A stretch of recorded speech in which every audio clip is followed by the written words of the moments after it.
I'm Tzvi Khan, a senior Iran analyst at the Foundation for Defense of Democracies. When will these things be appraised?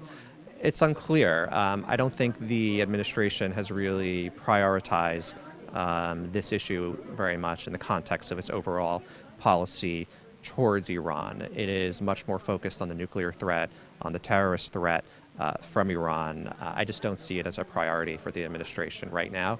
So it's hard for me to really say what its next steps are going to be on this issue, if there are any. Well, there's a vast range of people that occupy Iran's infrastructure of repression. I can give a number of examples. Let's take the head of the Basij, or Iran's religious police. His name is Gholam Hossein Pavar. He is presiding over the force that has been enforcing the mandatory hijab, or headscarf, on Iranian women. This has been a key part of the protests against the regime, and he's responsible for enforcing this code. Many women have been arrested as a result of it. Another important person is Hossein Ashtari, who is the head of the law enforcement force of the Islamic Republic of Iran, also known as the LEF, or Naja, its Persian acronym. This is the force that's been responsible for arresting thousands of Iranian protesters over the last year. For years, it has played a key role in suppressing protests and dissidents, in getting them arrested and often tortured in Iranian prisons. There are very many of the members of the judiciary, such as Judge Abul Qasim Salavati or Mohammad Moghazeh. These are both people who have a reputation. They're known as hanging judges in Iran, or the judge of death.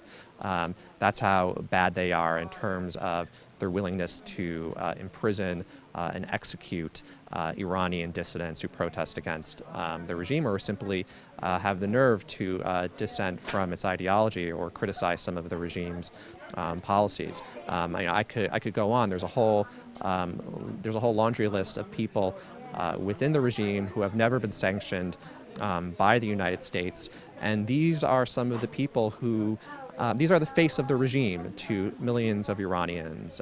When they think of the vast infrastructure of repression, it's many of these judicial officials, these ministers, who are actually the ones implementing this malign conduct on the ground day in and day out. It's going to be difficult across the board. I mean, what the Trump administration has stated is that it seeks to make Iran a normal country. It seeks to stop its expansionary aggression or expansionary ambitions in Iraq, as well as Syria, Lebanon, Yemen, etc.